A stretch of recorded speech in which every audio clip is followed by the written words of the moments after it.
කුසිනාරාවේදී ද්‍රෝණ බමුණා බුදුරජාණන් වහන්සේගේ ධාතුන් වහන්සේලා කොටස් 8කට බෙදුවා කියලා කිව්වා. මගධයට හම්බෙච්ච කොටස මම ඊයේ පෙන්නුවා අපි අර බාල සංඝාටයේ කියන ස්ථානයේ තැන්පත් කරා කියන්නේ.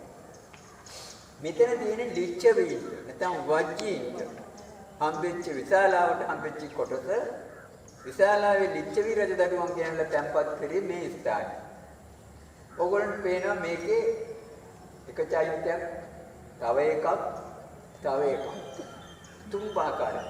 මොකද රාජ පරම්පරාවක් ගුප්ත රාජ කාලේ හර්ෂවර්ධන කනිෂ්ක ඒ රාජ්‍ය කාලවලදී මේ චෛත්‍ය විවිධ විදිහට වෙනස්කම් කර උසස් කර විශාල කර ඉදි කරා. ඒවා තමයි කැණීම් වලදී හම්බෙලා තියෙන්නේ. මේ ස්ථානයේදී හම්බෙච්ච ධාතු පැට්නා කෞතුකාගාරේ තැන්පත් කරලා තියෙනවා. මන්දිසා. දැන් ඉන්දියානු පුරාවිද්‍යා දෙපාර්තමේන්තුව අර ඔයගොල්ලන්ට පේනවා ඉදිකරන මේ කෞතුකාගාරය විශාල කටයුතු ආරක්ෂා කරනවා. ඊට පස්සේ ඒ ධාතු මහන්සියලා ගෙනල්ලා ওই ස්ථානයේ තැන්පත් කරලා මහ ජනතාවට දැක බලා ගැනීමට අවස්ථාව සැලසා දෙයි. එතකොට ඒ නවතම තත්ත්වය. පැරණි තත්ත්වය කියන ලිච්ඡවී කියන්නේ ඇයි? ලිච්ඡවී රජදරුවන් කී දෙනෙක් හිටියද? 16 මහා ජනපද බුදුරජාණන් වහන්සේගේ කාලේ තිබුණා. 16 කංකු මංගද කාසිකෝසල වජ්ජී අවන්තිය අස්සක ওই විදිහට. ඒ 16 විශාලම එක තමයි වජ්ජී ජනපද. එහෙම නැත්නම් මේ ලිච්ඡවී රජදරුවන් හිටපු ජනපදේ.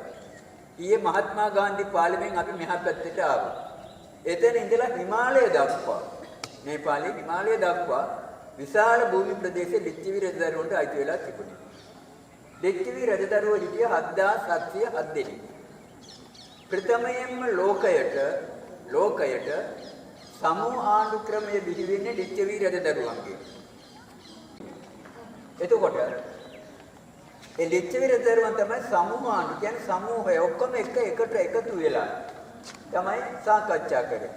ඒගොල්ලොන්ගේ ආණ්ඩු ක්‍රම ව්‍යවස්ථාව කාරණා 8යි තිබුණා. 8යි තිබුණා. අපේ වගේ අපේ දැන් 22 වෙනි සංශෝධනයක් කළා. තව ඉස්සරහට තව සංශෝධනයක් කරා. මේගොල්ලෝ තිබුණේ සප්ත අපරිහානීය ධර්ම.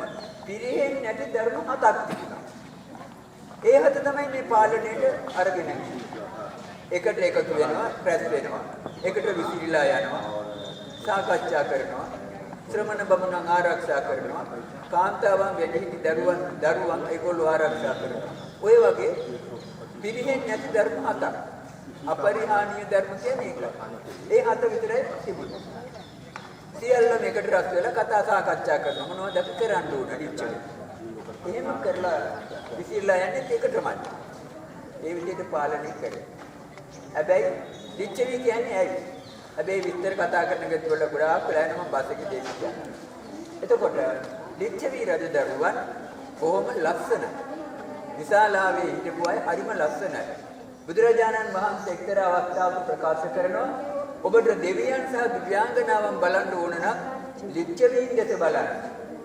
ඒ ධර්මයට ලස්සනයි. පේනවනේ ඉන්නේ හරි. එතකොට බොහොම මොකද සිව්මැලි විනිවිද පෙනෙන ශරීර විනිවිද කියන්නේ හරි දෙවියන් වගේ දීල් ශරීර නෙමෙයි. ඒගොල්ලෝ දුක්ඛ පාටයි.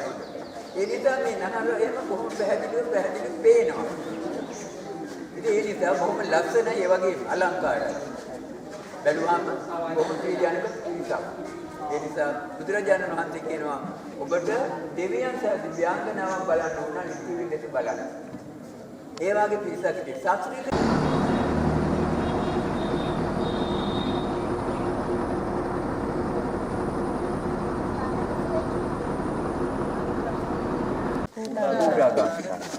බුදුරජාණන් වහන්සේ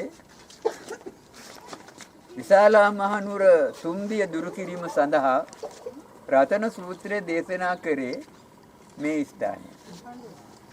ඒ නිසා මේක කූටාගාර ශාලාව කියනවා. ලිච්ඡවි රජදරුවන්ගේ පාලනයට යටත්ව තිබුණු ප්‍රදේශය. දැන් මේ අශෝක කුළුණක් මෙතන තියෙන්නේ. මම ඕගොල්ලන්ට කිව්වා ධර්මාශෝක රජතුමා ඉන්දියාව පුරාම ස්ථානවල ස්තම්භ හදලා අශෝක කුළුණු විදිහට අපි හඳුන්වනවා ඒ කුළුණු ඉදි කරා කියලා. දැන් ඕගොල්ලොන්ට පේනවා මේ ඒ කාලෙම ඉදි කරපු එක අශෝක කුළුණක්. එහෙමනම් මුළු ඉන්දියාව පුරාම සිද්ධාස්ථානවල ඔයගේ කුළුණු තියෙන්න ඇති. හැබැයි මේ කුළුණු මුදුනේ අර මේ බරණැසදී කෞතුකාගාරයේදී පෙන්නපු කුළුණු හිසට වඩා වෙනසක් තියෙනවා. එහෙ තිබුණු කුළුණු හිසේ මොකද්ද තිබුණේ? සිංහ රූප හතර පැත්ත බලාගෙන. බොහොම කේසර එහෙම වීදුවාගෙන හිටපු තේජවන්ත සිංහයෝ 4 දෙනෙක්. මෙතන ඉන්න සිංහයා එහෙමද? නෑ. කේසර ටිකක් ඇකිලිලා ගිහිල්ලා කට නිකන් භාගයට ඇරිලා බොහොම ශෝකාකූලව ඉන්න සිංහයෙක් මෙතන ඉන්නේ. මේ සිංහයා බලාගෙන ඉන්නවා එක පැත්තක්. ওই පැත්ත උතුරු පැත්ත. ওই උතුරු පැත්ත කියන්නේ දැන් අපි යන්නේ උතුරට. අපි යන්නේ කොහටද අද? කුසිනාරාවට. කුසිනාරාව කියන්නේ පරිනිර්වාණය සිද්ධ වෙච්ච ස්ථානය. හැබැයි බුදුරජාණන් වහන්සේත් ඒ පරිනිර්වාණය සඳහා පිරිනුවම් පෑම සඳහා මේ විශාලා වින්දර තමයි වැඩම කරන්නේ. චාපාල චේතිය කියන ස්ථානයට යනකොට මාරයා ඇවිල්ලා බුදුරජාණන් වහන්සේට ආරාධනා කරනවා. හැමදාම මාරයා බලන් හිටියා බුදුරජාණන් වහන්සේගේ කටයුතු. සතරේ හැම වෙලාවකදීම වෙන එකක් තියා දිහිගේ නික්මලා යනකොටත් කිව්වනේ යන්න එපා තව දවස් 7කින් ඔබට සක්විති රජකම ලැබෙනවා. ඒ ඉන්න කියලා. ඒ වගේ බාධා කරා. මාරයා කැමති සසරට. අපි සතරේ ඇවිදිනව නම් මාරයා කැමති. සතර ගමන නිමා කරනවට කැමති නෑ. මාරු දිවරු තුන් දෙනෙක් කියලා තණ්හා රති රංගා කියලා පස්වෙනි සතියේ බුදුහාමුදුරන්ගේ හිත වෙනස් කරන්නත් බැලුවා. මාරේ. අන්න එවන් මාරයෙක් බුදුරජාණන් වහන්සේ දැන් ප්‍රකාශ කරා මම මගේ පරමාර්ථය මේ ලෝක සත්‍ය සසරින් එතර කිරීම ඒ සඳහා ධර්ම ප්‍රචාර කටයුතු කරන්න ඕන කියලා කරපුවාම මේ වෙනකොට බුදුරජාණන් වහන්සේ 80 වෙනි වියේ අවුරුදු 45ක් ධර්ම ප්‍රචාරත් කටයුතු කරලා මාරයා කිව්වා දැන් ඔබ බලාපොරොත්තු සියල්ලම ඉවරයි. එහෙමනම් දැන් පිරිනුවම් පාන්න. ඒ වෙලාවේ බුදුරජාණන් වහන්සේ බැලුවා සියල්ල හරි. හැබැයි මට ආරාධනය කරනවා නම් කල්පයක්. මෙතන මේ කල්පයක් කියන්නේ මොකද්ද? එදා තිබුණු ආයුෂ මුළු ආයුෂ. එදා අවුරුදු 120ක් විතර. එන්ඩෙන්ඩ එක අඩු වෙගෙන යන්නේ. දැන් සාමාන්‍යයෙන් 80 85 70 84 තමයි එතනින් එහා එක්ස්පයර් වෙලා ඉන්නේ. ඉතින් මාර්යා ආරාධනා කර බුදුහාමුදුරුවෝ ආනන්ද හාමුදුරුවන්ට කිව්වා ආනන්දය ආරාධනයක් කරනවා නම් බුදු කෙනෙකුට කල්පයක් වුණත් ඉන්න පුළුවන්. ආනන්ද හාමුදුරුවෝ ගණන් ගත්තේ නෑ ඒක. දෙපාරක් කිව්වා. තුන් පාරක් කිව්වා. ඕන මේක 1 2 3නේ. එක පාරක් කියනවා දෙපාරක් කියනවා තුන් පාරක් කියනවා ඇත් ගමනින් විසාකාව වගේ එන්න එපා එහෙම කියලා එන්න නැත්නම් ආයි කියන්නේ. ඒ වගේ මෙතන බුදුහාමුදුරන්ට ආරාධනා කර අහගෙන හිටියා ආරාධනාව කරේ නෑ බුදුහාමුදුරු සැලකලා. මාර්යා වෙලාව ප්‍රයෝජනෙට ගත්තා. මාර්යා තමයි ආනන්ද හාමුදුරන්ට ආවේශ වෙලා ඒ ආරාධනය කරන්න ඉඩ දුන්නේ නැත්තේ. මාර්යා ආරාධනා කර බුදුරජාණන්ට පිරිනුවම් පාන්න. බුදුරජාණන් වහන්සේ චාපාල චේතිය කියන ස්ථානයේදී ඒ ආරාධනය පිළි අරගෙන ඔව් මම මෙතනින් 3 මාසයක් ගිය තැන කුචිනාරා පුරවරයේදී පිරිනුවම් පානවා කියලා ආරාධනය පිළිගන්නවත් සමගම මහ පොළව කම්පා වුණා. පොළව කම්පා වෙනවා කියලා කියන්නේ බුදු කෙනෙකුගේ ජීවිතයේ සිද්ධීන් එක සිද්ධාර්ථ කුමාරෝත්පත්තියේදී කම්පා වෙනවා. බුද්ධත්වයේ ලබා ගන්න අවස්ථාවේදී කම්පා වෙනවා. ප්‍රථම මංගල ධර්ම දේශනේ අවසානයේ පොළොව කම්පා වෙනවා. මෙතන භූමිකම්පාවක් කියලා හිතන්න එපා. භූමිකම්පාවක් කිව්වම සියල්ල විනාශ වෙනවා. මෙතන පොළොව කම්පා වෙනවයි කියලා කියන්නේ පහා හඬක් නගනවා. හැබැයි වේලිලා තියෙන කොළයක්වත් ගහකින් හැලෙන්නේ නැහැ බිමට. පොළොව මහා හඬක් නංවනවා. ඒකයි පොළොව කම්පා වෙනවා කියන්නේ. ඒ හඬටයි මිනිස්සු කලබල වෙන්නේ මොකද්ද මේ මහා ශබ්දය කියලා. එතකොට ආනන්ද හාමුදුරුවන්ට එතකොට පියවි සිහිය ලැබෙනවා. පොළොව කම්පා වෙනවත් එක්කම පොළොව හඬ නගනවත් එක්කම. මොකද කියලා බැලුවාම බුදුරජාන් වහන්සේ පිරිනුවම් පෑමට තීරණය කරලා ආනන්ද හැමතුරු වහාම ගිහිල්ලා බුදුරජාණන්ට ආරාධනා කරනවා අනේ බුදුරජාන් වහන්සේ ඔබ වහන්සේ කල්පයක් ජීවත් වෙන්න. ඒ වෙලාවේ ආනන්ද හැමතුරුට බුදුහාමුදුරු දේශනා කරනවා ආනන්දය මම මාර්යාගේ ආරාධනෙ පිළි අරගෙන ඉවරයි. ඒ නිසා මම පිරිනුවම් පානවා කුසිනාරාවේ. චාපාල චේතිය බණ්ඩගාම ගෝත්තික ගාම ඕවා පව් කරගෙන බුදුහාමුදුරු පා ගමනින් තමයි වැඩම කරන්නේ. ඒ ගියේ කුසිනාරාවට. කුසිනාරාවට යන්න ගමන් චාපාල චේතිය කියන ස්ථානයේදී බුදුරජාණන් වහන්සේ ආපහු හැරෙනවා. බුදු කෙනෙක් ආපහු හැරෙන්නේ නැහැ. බෙල්ල හරවලා බලන්නේ අර දෙවුර වහපු ස්වාමින් වහන්සේ කෙනකින් අහලා බලන්නේ සිවුර ඇඳන් පස්සේ බෙල්ල හරවන්න පුළුවන්ද? බෑ. එහෙමනම් මුළු ශරීරෙම හරවන්න ඕන. බුදුහාමුදුරුවෝ බලන්නේ ආපහු බලනවා නම් මුළු ශරීරෙම හරවලා. බුදුහාමුදුරුවෝ චාපාල චේතිය කියන ස්ථානයේදී මුළු ශරීරෙම හරවලා ආපහු බලනවා. බලන්නේ මේ විශාලාව දිහා. ඒ බලපු බැල්මට කියනවා නාගාවලෝකණය කියලා. නාග කියන්නේ ඇතාට. ඇතාගේ ගමනත් මම ඒකයි අර කිව්වා. බොහොම සංසුන් ගමනක් තියෙන්නේ. එමින් යන්නේ අඩිය තියලා. හැරෙන්නෙත් මුළු ශරීරෙම එකට. පැත්තට රොළු හරවලා බලන්නේ. ඒ හින්දා බුදුරජාන් වහන්සේ ඇතෙක් විදිහට ආපහු හැරිලා බැලුවේ මුළු ශරීරෙම හරවලා. ඒකින්ද ඒකට කියනවා නාගාවලෝකන බැල්ම. එහෙම බලලා බුදුහාමුදුරුවෝ විශාලාව දිහා බලලා කියනවා ආනන්දය මේ සුන්දර විශාලාව හරි රමණීයයි. මොකද මේකේ හිටපු මිනිසුත් හරි ලස්සනයි. රමණීය ප්‍රදේශයක්. මේකේ මල් එහෙම වවලා තියුණු හරි ලස්සනයි.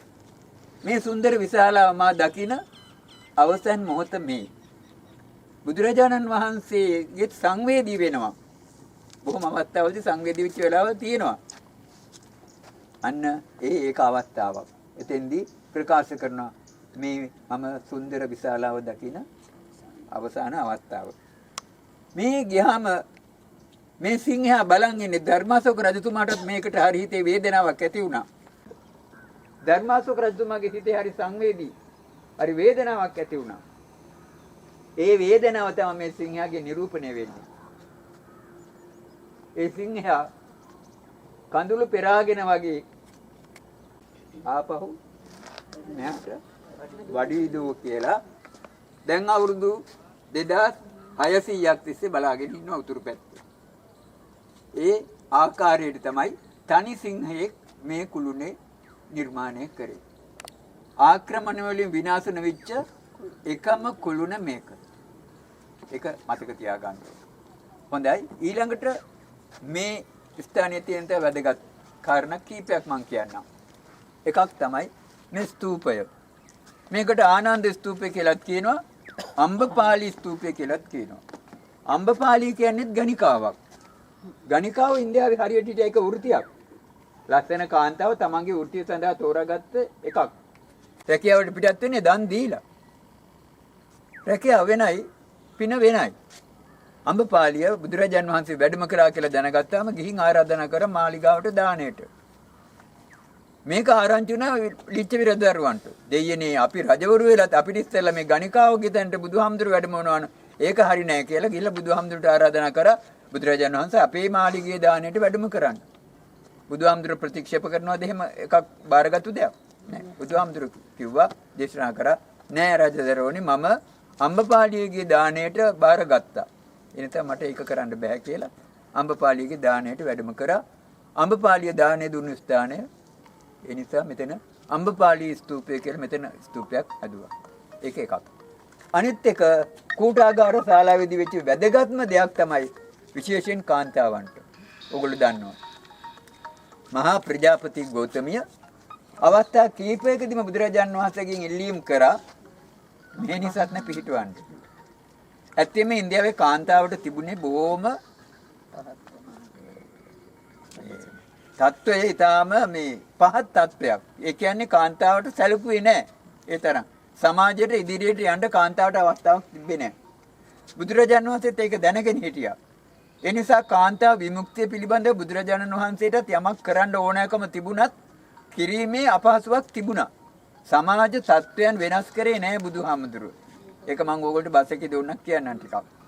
ඒ නිසා බුදුරජාණන් වහන්සේ ක්‍රමයෙන් පරක්කු කරා මේ මෙහෙණිසස්න පිහිටවීම. හැබැයි ප්‍රජාපති ගෞතමයාත් දැන් වයසයි. ප්‍රජාපති විශාල මේ ප්‍රජාපති ගෞතමයා මේ වැන්දගු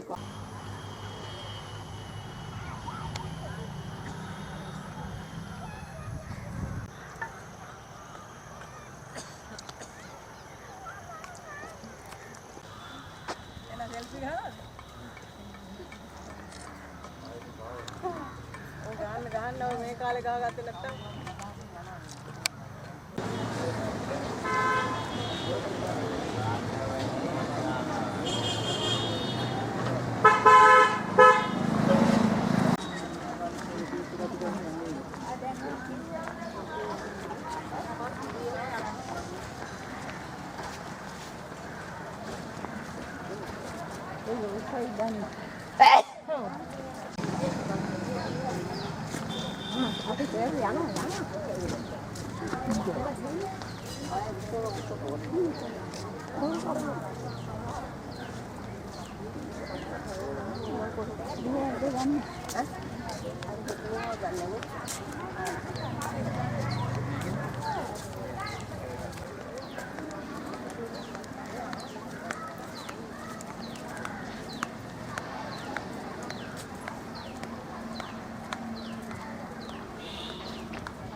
අද හඳුන්වන්නේ කුෂිනගර කියලා. කුෂිනාරාව කියන්නේ අප බුදුරජාණන් වහන්සේ පරිනිර්වාණයට පත් වූ නගරය. බුදුරජාණන් වහන්සේ පරිනිර්වාණයට පත් උනේ නැත්නම් පිරිනිවන් පාවදාලේ කුෂිනාරාව පුරවරයේදී. ආනන්ද හාමුදුරුවන්ට බුදුරජාණන් වහන්සේ ප්‍රකාශ කරනවා විශාලාවෙන්ද එන ගමන් චාපාල චේතිය කියන ස්ථානයේදී ආනන්දය මම තව 3 මාසයකට පසුව කුෂිනාරා පුරවරයේදී පිරිනුවම් පෑමට තීරණය කළා කියලා. ඒ වෙලාවේ ආනන්ද හාමුදුරුවෝ බුදුරජාණන් වහන්සේ මේ රජගහ නුවර වගේ මේ විශාලාව වගේ සවැත් නුවර වගේ විශාල නගර තියද්දී ඇයි ඔබ ওই කුෂිනාරාව තෝරාගන්නේ පිරිනුවම් පාන්න කියලා. එතකොට කුෂිනාරාව මල්ල රජදරුවන් හිටියේ. මල්ල රජදරුවන්ගේ ජනපදයේ කුෂිනාරාව. ඊට පස්සේ බුදුරජාණන් වහන්සේ ප්‍රකාශ කරන ආනන්ද එහෙම කියන්න එපා. කුෂිනාරාව කියන්නේ කුඩා නගරයක් නෙවෙයි. මම කුස රජුරු වෙලා ඉන්න කාලේ ඔය කුෂිනාරාව තමයි ඒ වාලේ විශාල නගරයක්. ඒ වගේම මම විතරක් නෙවෙයි. පුස්ස බුදුරජාණන් වහන්සේ ඇතුළු බුදුරජාණන් වහන්සේලා ගණනාවක් පිරිනිවන් පෑමට තෝරාගත්තු නගරය තමයි කුෂිනාරාව. ඒ නිසායි මම කුෂිනාරාව තෝරාගත්තේ. කසී රට කියලා හැඳින්වුවේ බුද්ධ කාලේ මේ නගරය. ඒ නිසා බුදුරජාණන් වහන්සේ තීරණය කළා මේ කුෂිනාරාවේ පරිනිර්වාණය සිදු කිරීම සඳහා. පාගමනින් විශාලාවේ ඉඳලා වැඩම කරපු බුදුරජාණන් වහන්සේට බොහොම වෙහෙසක් දැනුණා. ඒ වෙලාවේ බුදුරජාණන් වහන්සේ ඒ වෙනකොට වයස අවුරුදු 80ක්. බුදුරජාණන් වහන්සේ ප්‍රකාශ කරන ආනන්දය මම දැන් දි รา ගිය කරත්තයක් වගේ ඉතර අවස්ථාවකදී. හරියට දි รา ගිය කරත්තයක ගරාදි වගේ දැන් මමත් දුර්වල වෙලා ඉන්නේ. ඒකෙන් බුදුරජාණන් වහන්සේ අදහස් කරේ අපි මේ මිනිස් ජීවිතය කවුරු වුණත් දවසින් දවස වයසට යනවා. ගිහිලා විනාශය කරා අවසානය කරා ගමන් කරනවා. මේ සියල්ලම දුර්වල වෙලා යනවා කියන එක තමයි. ඉතින් බුදුරජාණන් වහන්සේ පාගමනින් ඇවිල්ලා මහන්සි වෙලා එක්තරා මේ එහා පැත්තෙන් ගලාගෙන යනවා ගඟක් කුකුත්තා නදිය. අපි ඒක පෙන්නන්නම් ඕගොල්ලන්ට. කුකුත්තා නදිය තරණය කරලා මෙහා පැත්තට ඇවිල්ලා එක්තරා ස්ථානයකදී ටිකක් මහන්සි නිසා එතන වැඩ ඉන්නකොට ආනන්ද හාමුදුරුවෝ ආසනයක් පනවලා බුදුරජාණන් වහන්සේට වැඩ ඉන්න සැලැස්සුවා. බුදුරජාණන් වහන්සේ එතන වාඩි වෙලා ආනන්ද හාමුදුරන්ට ප්‍රකාශ කර ආනන්දේ මට පැන් තිබහයි මට පැන් ටිකක් ගෙනත් දෙන්න කියලා. ඒ වෙලාවේ පාත්‍රයත් පෙරහංකඩයත් අරන් ළඟ තියෙන ගඟට කුකුත්තා නදියට ආනන්ද හාමුදුරුවෝ ගිහිල්ලා පැන් ගන්න බැලුවම කරත්ත ගිහිල්ලා පැන් බොර වෙලා. මොකද ඒ කාලේ වෙලඳාමේ ගියේ කරත්තවල කරත්ත 500 ගිය කතා අපි අහලා තියෙනවා. ඒ වෙලාවේ ගඟ හොඳටම බොර වෙලා. ඊට පස්සේ ආනන්ද හාමුදුරුවෝ ආපහු වෙලා බුදුරජාණන් වහන්සේට ප්‍රකාශ කළා බුදුරජාණන් වහන්සේ පෑන් ගන්න විදියක් නැහැ. ගඟ බොර වෙලා ඒ නිසා පෑන් ගන්න විදියක් නැහැ. ඒ වෙලාවේ බුදුරජාණන් නැවත ප්‍රකාශ කර ආනන්දේ මට බොහොම තිබහයි. ඒ නිසා මම පෑන් ටිකක් ගෙනෙන්න. පාගමනින් ඇවිල්ලා මහන්සි වෙලා ඒකයි ඒ නිසා. දෙවෙනි වතාවෙත් ගිහිල්ලා බලනකොට පෑන් බොර වෙලා. පැදිලා නෑ වතුර. ඒ වෙලාවෙත් ඇවිල්ලා ආනන්ද හැමදෙර ප්‍රකාශ කරනවා පෑන් ගන්න කොහෙත්ම විදියක් නෑ. මේ ගඟ බොර වෙලා. උන්වහන්සේ නැවතත් මතක් කරනවා ආනන්දේ මට අතිශයින් පෑන් තිබහක් තියෙනවා. ඒ නිසා කොහොම හරි පෑන් ටිකක් අරන් එන්න කිව්වම ආනන්ද හැමදෙර තුන්වෙනි වතාවට ගඟට යනකොට ගඟේ වතුර හොඳට පෑදිලා නිල් කැටයට වතුර දර්ශනය වුණා. ඒ පාර බුදුහාමුදුරුවන්ට පෑන් ගෙනල්ලා පෙරලා පෑන් ගෙනල්ලා බුදුරජාණන් වහන්සේ පූජා කරා. ඒ පෑන් වැළඳු ස්ථාන අපි හඳුන්වන්නේ මාතා කුරර් කියලා ඒ ස්ථානයත් ඕගොල්ලන්ට දකින්න පුළුවන්. පෑන් වැළඳලා එදා හවස් යාමේ මේ ආපැත්තේ මල්ල රජදරුවන්ගේ උයන සල් උයනක්. මල්ල රජදරුවන්ගේ සල් උයනේ සල් ගස් දෙකක් අතර පනවන ලද ආසනයකදී තමයි බුදුරජාණන් වහන්සේ පිරිනුවම් පාවදාළේ. එහෙමනම් මේ කුසිනාරාව කියන්නේ බුදුරජාණන් වහන්සේ පිරිනුවම් පාවදාළ නගරය. පහුවදා වෙනකොට මල්ල රජදරුවන්ට ආරංචි වුණා බුදුරජාණන් වහන්සේ පරිනිර්වාණයටපත් උනායි කියලා. මල්ල රජදරුවන් ඇවිල්ලා බුදුරජාණන් වහන්සේගේ ශ්‍රී දේහය බාර අරගෙන දැන් ආදාහන කටයුතු කරන්න සූදානම් කළා. ඒගොල්ලෝ බැලුවා මේ බුදුරජාණන් වහන්සේ තරම් උතුම් කෙනෙක් මේ ලෝකේ නැහැ. උන්වහන්සේගේ සිරුර ආදාහනය කරන්නේ කොතැනකද කියන ප්‍රශ්නේ ඒගොල්ලන්ට ආවා. මම එදත් මතක් කරා ඔටුනු පළඳින අවස්ථාව චාරිත්‍රය තමයි රජ කෙනෙකුගේ තියෙන ජීවිතයේ උතුම්ම අවස්ථාව. ඉහළම අවස්ථාව. වැඩි අවධානයක් යොමු කරන අවස්ථාව. ඒ නිසා ඒගොල්ලෝ ඔටුනු පළඳින්න එක්තරා ස්ථානයක් තිබුණා. ඒ ස්ථානයට කියන්නේ මකුට බන්ධන. මකුට කියන්නේ හිස. හිතේ ඔටුන පළඳින තැන. බන්ධනවා කියන්නේ ඔටුන පළඳිනවා. ඒ ඔටුනු පළඳින ස්ථානය තමයි උතුම්ම ස්ථානයේ විදිහට සැලකන්නේ.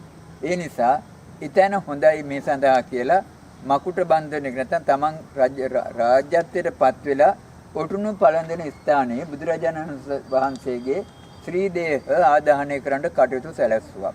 චිතකය සඳුන්දරෙන් අදලා බුදුරජාණන් වහන්සේගේ ශ්‍රී දේහ රන්සිවිගයක තැන්පත් කළා මේ නගරේ වටා පැදකුණු කළා.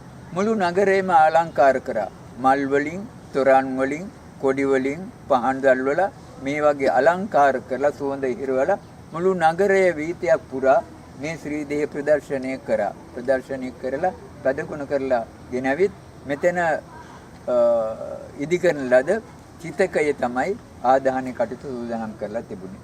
ආදාහනයට පෙර මේ බුදුරජාණන් වහන්සේගේ බුදු සිරුර කපුපුළුම් පට 500කින් එතුවා. ඔතලා සඳුන් තෙල් ගල්වලා නැවත කපුපුළුම් පට 500කින් ඔතලා නැවත සඳුන් තෙල් ගල්වලා ඔයගේ අවස්ථා තුනක් කපුපුළුම් වලින් මේ ශ්‍රී දේහය ඔතලා සඳුන් තෙල් ගල්වලා චිතකයට ඇතුල් කළා බුදුරජාණන් වහන්සේගේ ශ්‍රී දේහය ආදාහනය කරන්න. ආදාහනය කරන්න වෙලාවේ හිටියේ අනුරුද්ධ මහරහතන් වහන්සේ විතරයි.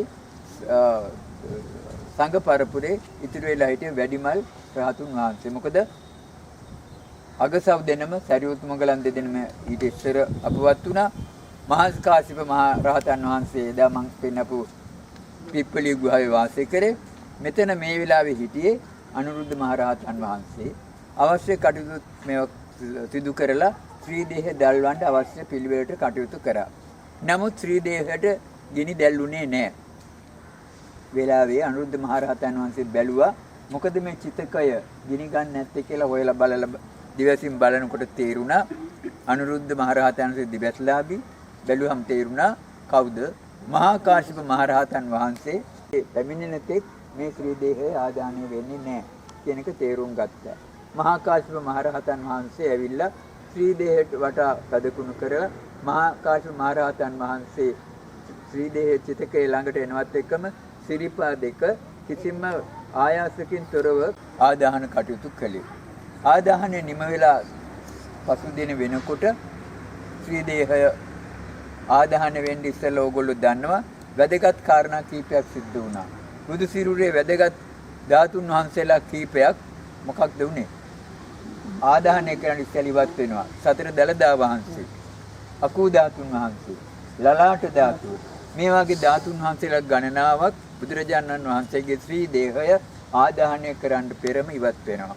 ආදාහනය කරපු වෙලාවේ මේ සිරුර බුදු සිරුර ආදාහනය වුණා කියලා නමුත් බුදු සිරුර ආදාහන වුණාන් පස්සේ කිසිම විදිහක දර අඟුරු අලු මුකුත් ඉතුරු නැහැ. ශ්‍රී දේහ ධාතු ටික ඒ ආකාරයෙන්ම ඉතුරු ධාතු ටික තැන්පත් වෙලා තිබුණා. කොයි විදිහටද? මුම්පියලි කඩසාල් ඒ ආකාරයෙන් ආකාර තුනකට ධාතුන් වහන්සේලා ඉතුරුලා තිබුණා. දැන් මුළු ඉන්දියාව පුරාම ජම්බු ද්වීපය දා කිව්වේ ජම්බු ද්වීපේ පුරාම ප්‍රචාරය වුණා බුදුරජාණන් වහන්සේ කුසිනාරා පුරවරයේදී පිරිනවම් පාවා දාල බව. සියලුම දෙනා කම්පාවටපත් වුණා. කම්පාවටපත් වෙලා සියලුම දෙනා මේ පුරවරයට පැමිණියා. රජවරු සියලුම දෙනා ශාක්‍යයද වජ්ජීන්ද මගධේයයද ඔය සේරම රාජ්‍යවල 12 මහා ජනපදවල හිටපු බෞද්ධ අය සියලු දෙනාම ආවා. ඇවිල්ලා බුදුසිරුරේ අයිතිය කියන්න පටන් ගත්තා.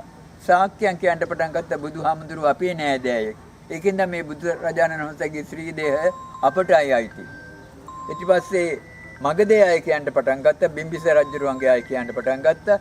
බුදුරජාණන් වහන්සේ වැඩිපුර අපිත් එක්ක අපේ නගරේ හිටියේ ඉන්න අපිට අයවත් එක්ක.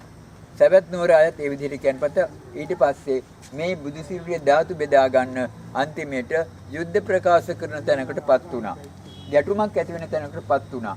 නමුත් මේ වෙලාවේ බුදුසිරුරේ ගිනි රස්නය දැවිලා රස්නය ඉවත් වෙන්නත් ඉස්සෙරලා මේ වගේ ආරවුලක් ගැටුමක් බුදුසිරුරේ ධාතු ටික වෙනුවෙන් ඇති වුණොත් ඒක මුළු බුද්ධ චරිතයටම වෙන හානියක් කියලා හිතලා එතන හිටිය බමුණේ ද්‍රෝණ බමුණා අහලා ඇති. ද්‍රෝණ බමුණා මේගොල්ලෝ අස්වසලා ඒ කියන්නේ නිශ්ශබ්ද කරලා නිහඬ කරලා සාමකාමීව ඉන්න කියලා බුදුසිරුරේ ධාතු ටික ඒ විදිහට කොටස් 8කට වෙන් කරා. එතෙන්දි කියනවා එක ධාතුවක් ඔළුවේ ගහගත්තා. ඒ විදිහට ඒක සක්‍ර දෙවියෝ ගත්තා. කකුලට ගහගත්තු එක නාග ලෝකෙට අරන් ගියා. ඒ විදිහට කතා තියෙන මේව ඔයගොල්ලෝ දන්නවා. මම ඒ වෙච්ච විස්තර කියන්නේ. ඊට පස්සේ ද්‍රෝණ බමුණා නැලියකින් 8කට මේ කොටස් සමානව බෙදලා දුන්නා. ඒ අනුව තමයි මගධේට කොටසක්, ලිච්ඡවීන්ට කොටසක්, ශාක්‍යයන්ට කොටසක්, අනිත් ජනපද වලට කොටසක් කොයි විදිහට වෙන් කරේ. ඒ බව පෙන්වන්න තමයි මෙතන මේ ස්තූප හදලා තියෙන්නේ. ওই කොටස් 8කට බෙදපු බව. මෙතන අඟුරු විතරයි තිබුණේ. ධාතුන් වහන්සේලා ඔතන නැහැ. ධර්මාශෝක රජතුමා මෙතන ඉදි කරා චෛත්‍යයක්. ඒ චෛත්‍යයේ නටබුන් තමයි තියෙන්නේ. ඔය කැණීම් කළා. ධාතු හම්බුන්නේ තිබුණේ අඟුරු හම්බුණා. ඒ චේතකය තිබුණු තැන. ඒ අනුව මේකට කියනවා අංගාර චෛත්‍ය. අඟුරු අංගාර චෛත්‍ය කියලා කියනවා. මකුට බන්ධන චෛත්‍ය කියලා කියනවා. ආදාහන චෛත්‍ය කියලා කියනවා. රාම්භාර චෛත්‍ය කියලා කියනවා. මේ සියලුම නම් වලින් හඳුන්වන්නේ මාර්ගයක් විදිහට. මේක තමයි කුකුත්තා නදිය. එහෙම නැත්නම් අද කියන්නේ හිරණ්‍යවති. නදිය. කුකුත්තා නදිය කියන්නේ මේකෙන් තමයි අර පරිසමාල් ඉසනවා.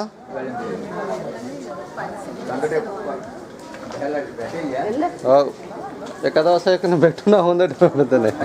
ඔව්. කබ්ලෝ දඬ ගිහලා වැටුනොත් එහෙම දෙයයන්ගේ පිට.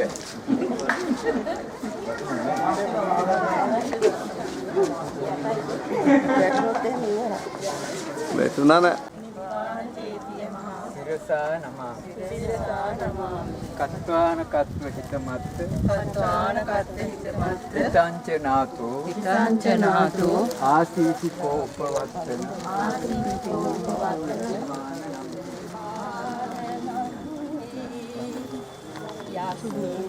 සජ්ජ භගවා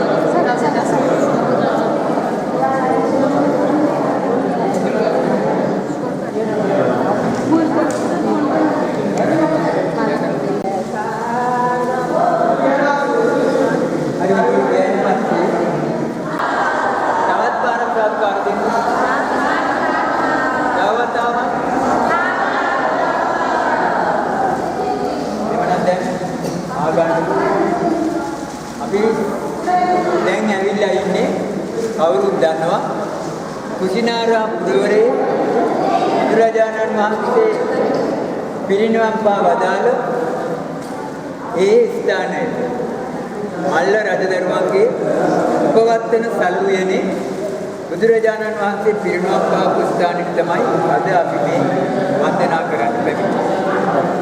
මේ ස්ථානයේ තියෙන වැදගත්කම කියනකොට මෙතන තියෙන මේ පිරිනිවන් මංචක ප්‍රතිමාව හරිබල කියන කලාකරුවා විසින් හරිබල කියන කලාකරුවා විසින් නිර්මාණය කරන ලද ප්‍රතිමාවක්. හරිබල කියන කලාකරුවා තමයි විශේෂ පාෂාණ වර්ගයකින් නිර්මාණය කරලා තියෙන්නේ. ඕගොල්ලන්ට මම පැහැදිලි කළා පාගමනින් වැඩ කරන බුදුරජාණන් වහන්සේගේ ඒ වෙනකොට දෙපායි නිගිලා මොනවා කියන්නේ මේ ප්‍රතිමාවේ විශේෂ ලක්ෂණ තුනක් තියෙනවා. ඔයගොල්ලෝ ඒක බලන්න. පළවෙනි එක තමයි මේ ස්ථානයට ඇවිල්ලා බුදුරජාණන් වහන්සේගේ අර සිරසේ තියෙන නෙත් එක දිහා බලන්න. බැලුවහම ඔයගොල්ලන්ට පේනවා විශාල දුර ප්‍රමාණයක් පාගමන වැඩම කරලා දෙහෙත් වෙලා මහන්සි වෙලා කියවක මේ ඉරිපත් දිහා බලන්න ඉරිපත් ඉහිලා පුරන්නේ ආකාරයට පත් බව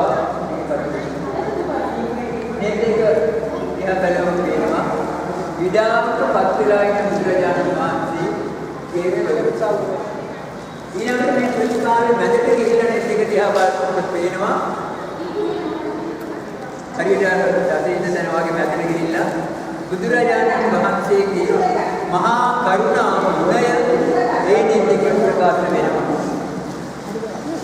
බුදුරජාණන් වහන්සේගේ මහා කරුණා ගුණය ඊළඟට පිරත ළඟට ගිහිල්ලා නෙත් එක දිහා බලනකොට පේනවා උදාම සංවේදී දර්ශනයක්.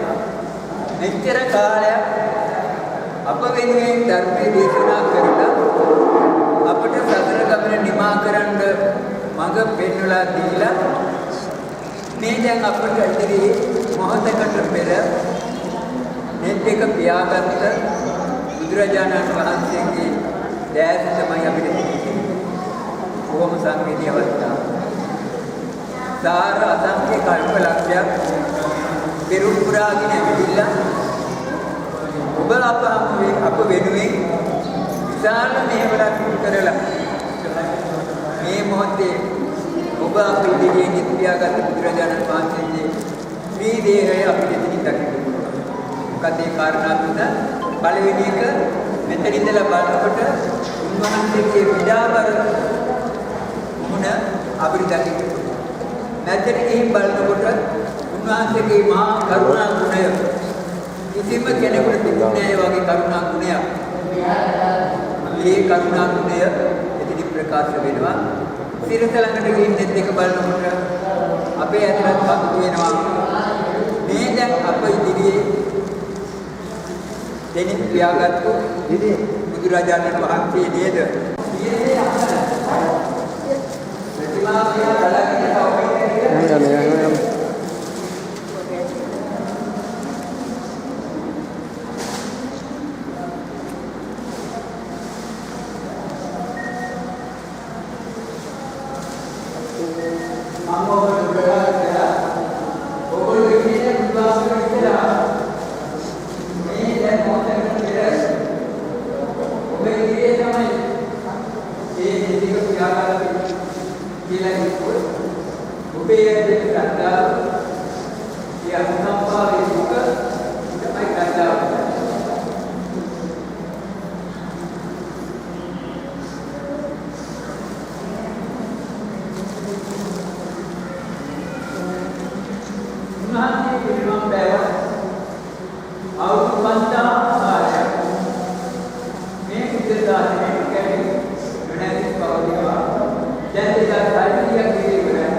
එදා රාත්‍රියේ මල්ල රජදරුවන්ගේ ධර්මාශෝක රජතුමාට අවශ්‍ය වුණා බුදුරජාණන් වහන්සේ පිරිනුවම් පා වදාළ ඒ සල්ගස් දෙක අතර ස්ථානය කොතැනද කියලා දැනගන්න.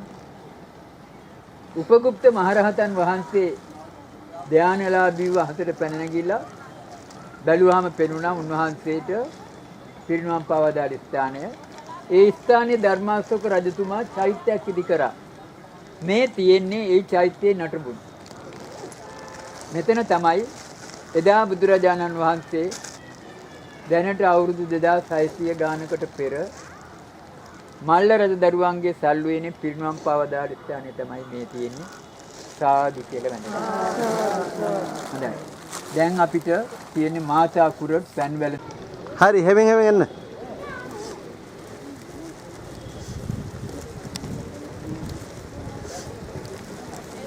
අතන ගියා සෙරුප්පු දාගන්න හැමෝම. දාගෙන අපරතෙම හැරෙන්න.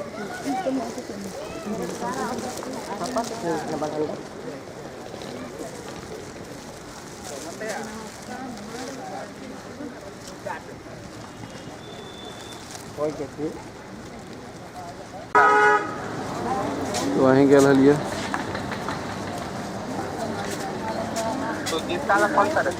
सुजी साथ हो का पता मतलब हमारे ग्रुप में हो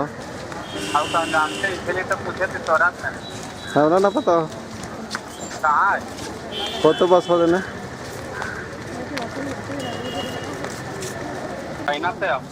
ये छोड़बो लगबो का तानिया तानिया में खुलवा मैं करके लाइन पे पानी ओरल ना बने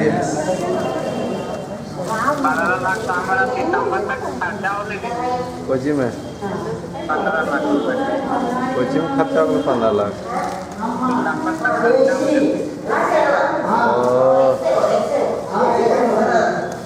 पंद्रह तो जाइए दे दल को तोरा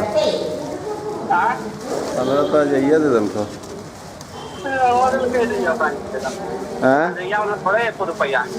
ना अच्छा सबका माल पैसा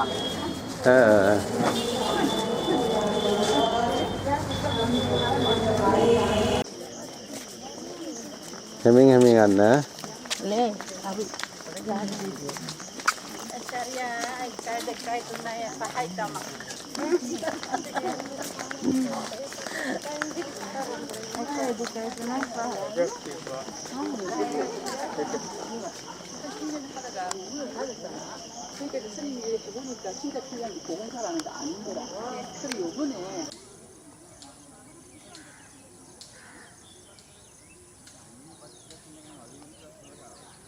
සල්වියන මේ නේපාලයේ ලුම්බිනි සල්වියන අපිට වැදගත් වෙන්නේ සිද්ධාර්ථ කුමාරෝත්පත්තිය සිද්ධ වෙච්ච ස්ථානයේ විදියටයි. මේක අදායිති වෙන්නේ නේපාලයට මේ සිද්ධාර්ථ නගරනේ සිද්ධාර්ථ නගර කියලා තමයි හඳුන්වන්නේ. ඔගොල්ලෝ දැක්කා කිසියම් ලාංඡනයක් සහිත පත්පිඩල්ලක් මේ එහා තියෙන ඒ ශාලාවේ යට විදුරුවක් කුටියක් යටින් විදුරුවකට යටින් තිබුණා. එතකොට ධර්මාශෝක රජතුමා කැණීම් කරනකොට ඒ වගේ පත්පිඩල්ලක ලාංඡනයක් හම්බුණා කියලා විශ්වාසයක් තියෙනවා. පැරණි ඉදි කරලා තිබුණු ගොඩනැගිලි වගේක් තමයි ඔය මාලිගාව ඇතුලේ දකින්න ලැබෙන්නේ. ඒ කැණීම් කරනකොට ලැබිච්ච එක්තරා ස්ථානයකදී අර ඔතෙන්ද පේනවා සිංහ කණුවක් තියෙනවා. ඒවර 25කට එහායි. එදා තිබුණු පොකුණමයි මේ සංරක්ෂණය කරලා අද තියෙන්නේ. පියවර 25කට එහායින් තමයි ඒ සල්ගත තිබුණා කියලා විශ්වාස කරන්නේ. ඒ ස්ථානයේ තමයි ඔය ස්තම්භය හදලා තියෙන්නේ. එතන කැණීම් කරනකොට ලැබිච්ච පත්පිඩල්ලක් තමයි එහා පැත්තේ ශාලාවට තැන්පත් කරලා තියෙන්නේ. පන්සල් ගියාම පන්සලෙන් දැකලා තියෙනවා බිත්තිය ඇඳලා තියෙනවා. ඊළඟට අම්මලා තාත්තලා අපිට එක්කන් ගිහිල්ලා කියලා දීලා තියෙනවා. පන්සලේ හාමුදුරුවෝ කියලා දීලා තියෙනවා. දහම් පාසලේදී බණට කියලා දීලා තියෙනවා. ඊට අමතරව තමන් පොත්පත් කියවලා ඒවයිනුත් දැනගෙන තියෙනවා. සිද්ධාර්ථ කුමාරෝත්පත්ති හරි අසිරිමත් සිදුවීමක්. සාර අසංඛ්‍ය කල්ප ලක්ෂයක් පෙරම් පුරාගෙන අපේ බුදුරජාණන් වහන්සේ තවතිසා භවනිති සන්තුසිත දිව්‍ය පුත්‍රයා නමින් ඉපදිලා ඉන්නකොට සියලුම පාරමිතා සම්පූර්ණ කරලා බුද්ධත්වයේ ලබා ගැනීමට අවශ්‍ය සියලුම සුදුසුකම් සම්පූර්ණ කරලා හිටියේ. මේ වෙනකොට මේ මනුලොව මේ සසරින් නිදිමේ නැත්නම් දුක කියන එක දැනිච්ච අය මේ දුකෙන් මිදීම සඳහා පියවරවල් ගනිමින් හිටියා. විවිධ වෘත සමාදන් වෙලා ඉන්දියාව පුරාම හිටියා කියලා මම ඕගොල්ලෝ මුලින් මතක් කරා. එන්ට එච්චර විස්තර ඒවා ගැන කියන්නේ. සත්‍යය ධර්මයේ පිපාසාවෙන් පෙළෙන මොහොතක් බුද්ධිය තියෙනවා අවශ්‍යතාවයේ තියෙන පිරිසක් ඉන්නවා. ඒ නිසා දැන් මනලෝ උපදින්න. මේ මනලෝ උපදිනවා කියන එක ලේසු පාසු කාර්යයක් නෙවෙයි. අපිට උනත් අය මේ මිනිස්සු ලෝකෙ උපදින්න පුළුවන්ද කියන එක තියෙන පස්තිකද වැඩි මහ පොළොවේ තියෙන පස්සේ වැඩි. ආනන්ද හාමුදුරුවෝ ප්‍රකාශ කරනවා බුදුරජාන් වහන්සේ මේ නියපිට තියෙන පස්තිකවල තමයි පස්තික අඩුයි බොහොම මහ පොළොවට වඩා. අන්න එහෙමනම් මේ මිනිස්සු ලෝකෙ ඉපදිලා මේ සතර නිමා කරන අය මෙන්න මේ නියපිට ඉන්න පිරිස තරම් සුළු පිරිස